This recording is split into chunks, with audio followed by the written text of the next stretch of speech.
Hi there! Today I want to show you how to create a richer, more lifelike black, like in this drawing I'm working on at the moment. This is a technique you can use for any color work.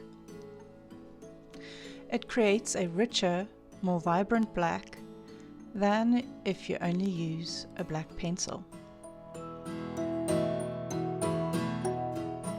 So I'm going to make two sketches of one of these pods. The one sketch I'm going to be shading simply in black, and in the other sketch I will be using complementaries.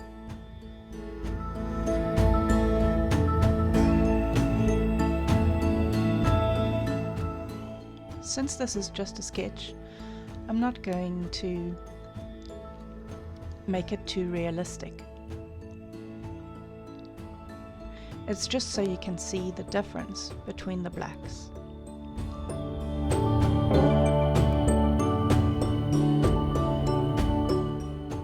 In the drawing I'm using yellow and two different tones of orange, as well as blue for the lines that are radiating out from the center of the pod.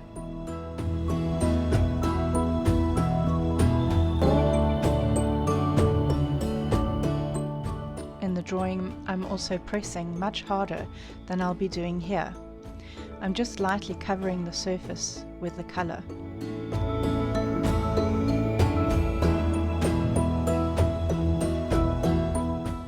So that you can get an idea of the shading.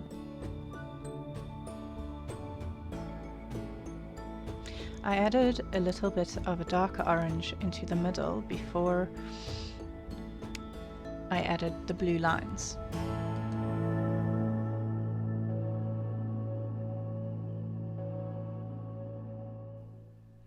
And I always add uneven ones, because uneven is always more interesting to look at than even.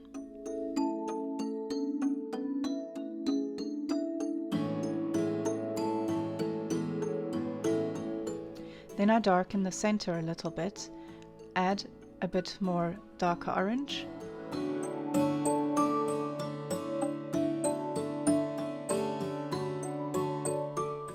blend with the yellow,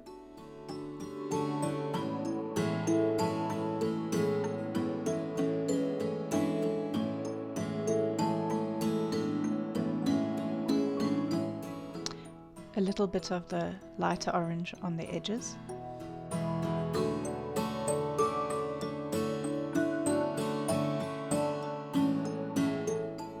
then I usually also just give a slight outline of the circle in the blue.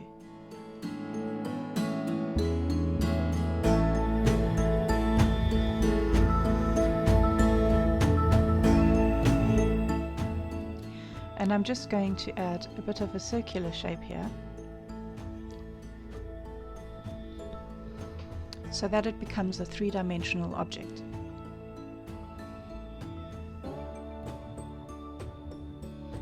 Start again with the yellow. I'm using a cadmium yellow,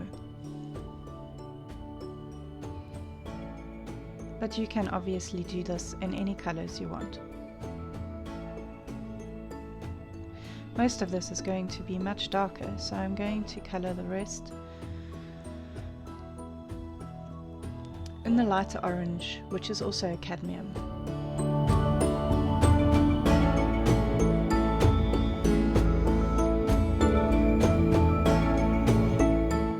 And I'm not too stressed about going over lines or making it 100% round. And if you notice, I'm working either in short curved lines because I'm coloring a round object, or, and this is what I tend to use most of the time, small circular motions. I'm just going to darken it here with a darker orange, which is also cadmium, medium cadmium.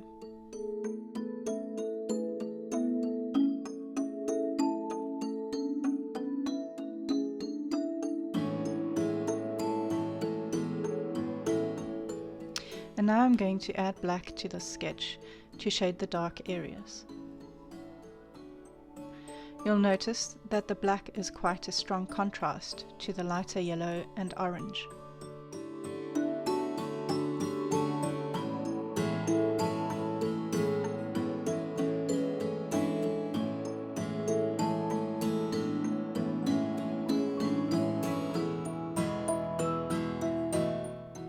Which is why I'm going to blend it in with a darker orange.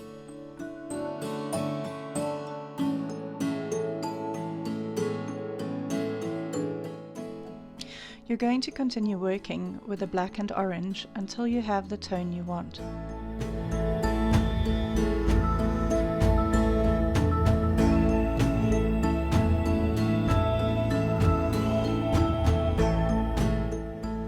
And the more you blend, the better and more integrated the result will be in the end.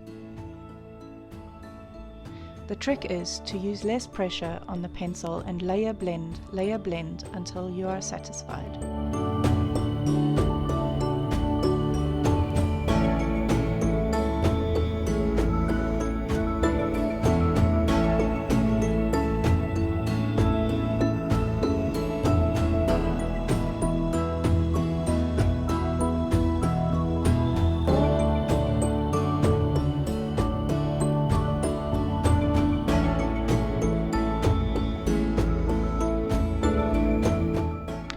Once I completed the shading, I felt that I needed to darken the center of the pod. At first I darkened the blue, but ended up adding black as well, since the contrast was too great. And that's it for the first sketch, using only black to create a sense of depth and shadows. Now for the second sketch. I'm going to start the same way as for the first, using yellow and orange. If you're working on large pieces, you can also use the side of your pencil to cover the area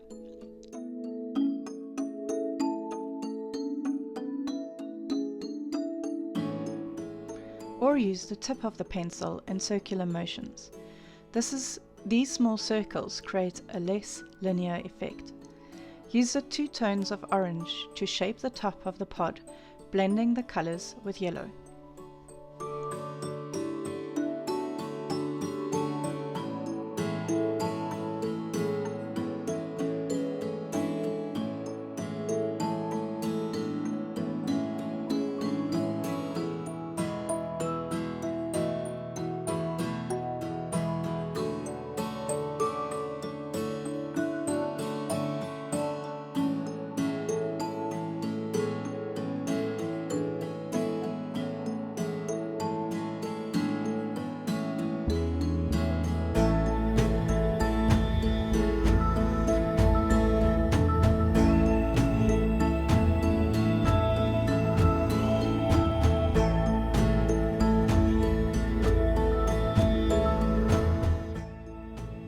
Once you're ready to begin shading the side of the pod, you'll start again with yellow.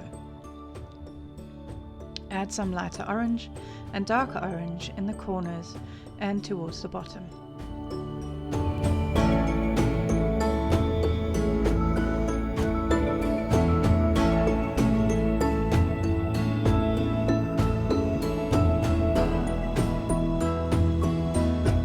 Now add blue.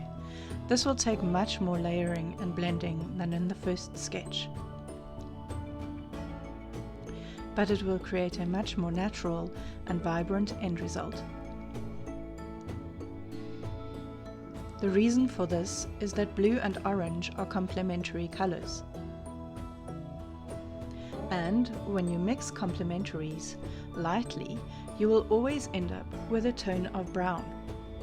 The brown will be darker the more you layer and blend, and in the end you will have black. So, like I said, it takes much more effort, but the end result is much more harmonious and lifelike. If you have a look at shadows in nature, you'll notice that they are rarely only black. Even the darkest shadows in a tree canopy always show a tiny remnant of green. That's why I much prefer this second method for creating shadows. Don't get me wrong, black has its place. You'll see that towards the end of the sketch. I just feel that black should be used sparingly and towards the end of the process if it is needed.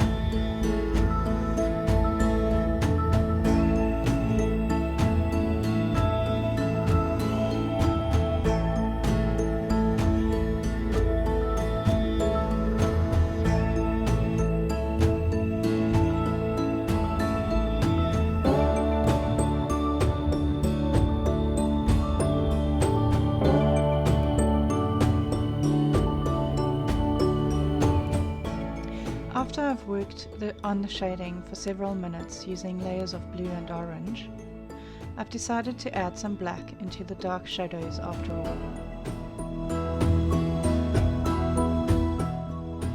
If you look at the difference in the shadows, you'll notice that the first sketch is just a bit darker, something I won't be able to achieve with just the complementaries, so I'm adding a bit of black.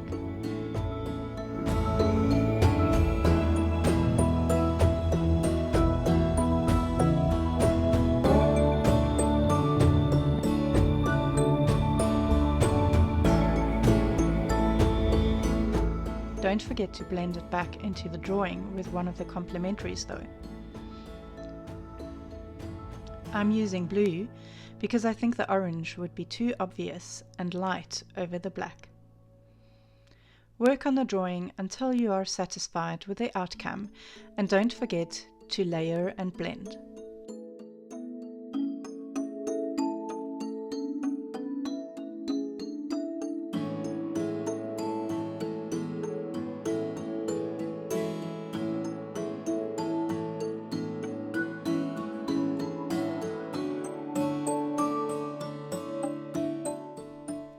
Let's compare the two sketches. The left sketch, black, is a bit flatter than the right.